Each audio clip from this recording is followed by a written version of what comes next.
안녕하세요. 구름이입니다. 구독과 좋아요 부탁드립니다. 바이에른 뮌헨이 오랜 휴식 끝에 분데스리가 14라운드에서 프랑크푸르트와 맞붙었습니다. 전반전은 프랑크푸르트가 매우 효과적이고 끈질기며 뮌헨보다 훨씬 더 일관된 경기를 펼친 다사다난한 경기였습니다. 점유율 면에서 뮌헨은 대등하거나 약간의 우위를 점했지만 이를 거의 활용하지 못했습니다.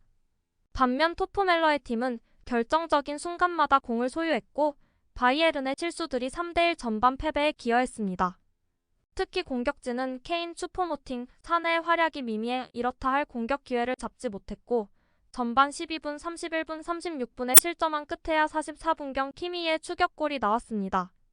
이후 50분, 60분에 실점을 하며 2019년 11월 5대1로 패한 것처럼 시즌 첫 리그 패배를 당했습니다.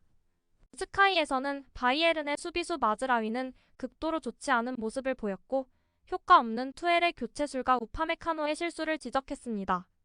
소파스코어에 따르면 김민재는 터치 126회, 패스 120개 중 113회 성공으로 94%, 롱패스 1회, 드리블 패스 1회, 가로채기 2회, 태클 1회, 경합 1회, 공중 경합 3회 중 3회 성공했습니다. 경기의 대패로 평점은 당연히 낮고 균일적이네요.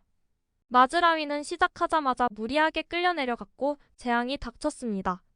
공이 처음 골망을 흔들었을 때 그의 책임이 컸습니다.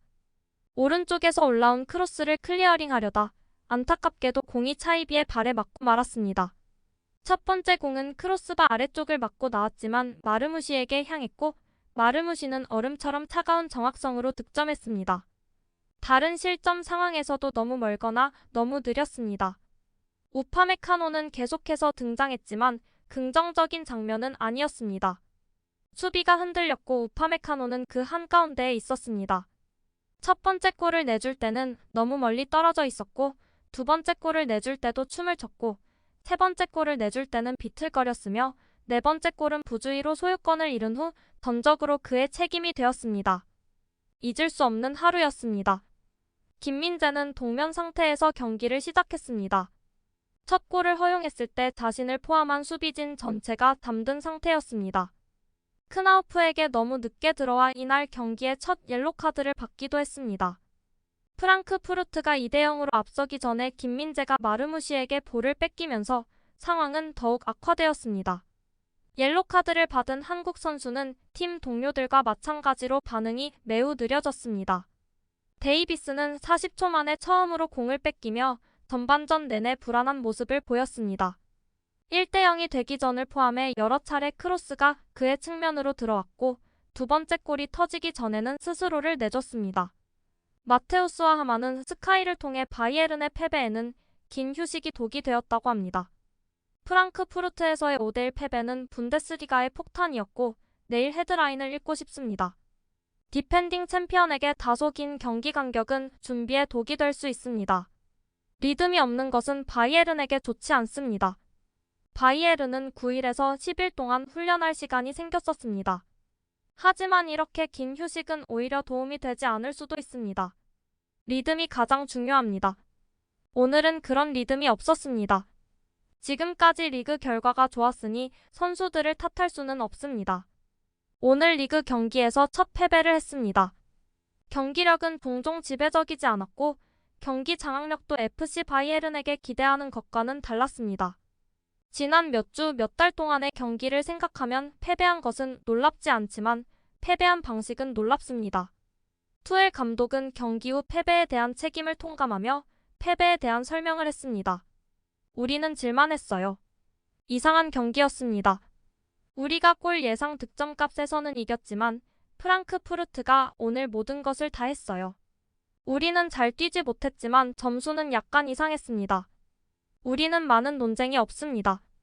일주일 내내 훈련하고도 저렇게 경기하면 우리 모두의 책임이죠. 일주일 동안 좋은 훈련을 했지만 아직 준비가 되지 않았어요. 왜 우리가 오늘 이렇게 시작했는지 스스로에게 물어봐야 합니다. 원정 경기에서 이기고자 하는 의지와 간절함이 오늘은 없었습니다.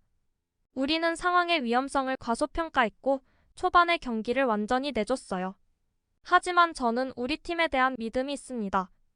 지금 모든 것을 나쁘게 말할 필요는 없습니다. 화요일에도 상황은 계속됩니다. 올드 트래포드에서요. 우리는 그곳에서 반전이 필요합니다. 프랑크푸르트가 100% 경기를 할 것으로 예상했습니다. 그들은 실제로 100% 뛰었습니다. 하지만 팀 시트를 보면 105처럼 보였어요. 워밍업 후 팀에 너무 많은 정보를 제공한 탓에 우리가 실제로 원했던 것에서 집중력이 떨어졌을 수도 있습니다. 그게 오늘 퍼즐의 한 조각이었던 것 같습니다. 실수 없이 5골을 내주는 것은 불가능합니다. 오늘 그런 일이 일어났습니다. 우리는 가혹한 벌을 받았습니다. 오늘 팀 경기력이 부족했다고 생각합니다. 저도 팀의 일원으로서 책임을 통감합니다. 팀과 함께 비판적으로 분석하고 다음 경기로 넘어갈 것입니다. 우선 프랑크푸르트가 승리할 자격이 있다고 생각합니다. 프랑크푸르트는 매우 효율적이었습니다. 5대1로 패하면 반응이 있어야 하고 분노 엔진이 켜져야 합니다. 물론 개인적 실수는 경기에 복귀하는 데 도움이 되지 않습니다. 일반적으로 저는 모든 잘못이 한 경기에서 일어나는 것을 선호합니다. 우리는 다시 싸울 것이고 다시 돌아올 것입니다. 팬들은 이기든 지든 함께 서자는 노래를 불렀습니다. 경기가 끝나고 나서 우리가 한계에 부딪혔다는 것을 깨달을 수 있도록 한두 걸음 더 나아가야 합니다. 좋은 말은 필요한 만큼만 뛰어오르는 것이 아니라 때때로 한계를 뛰어넘어야 합니다. 팬 반응은 다양합니다. 이제 챔스 우승을 바라보는 팬도 있고 오늘 경기의 실망과 감독에 대한 얘기들을 하네요. 항상 완전히 실패하는 경기가 있고 코치들이 탈의실을 잃었다는 등의 말을 듣는다는 사실은 아마도 팀도 부분적으로 돼지 덤이라는 의심을 불러일으킬 수 있습니다. 오늘 신문에 다 나왔어요. 재미있는 사실은 바이에른은 프랑크푸르트에게 4골차 이상 패했을 때마다 챔피언스리그 우승을 차지했습니다. 1975-76 시즌과 2019-20 시즌에요.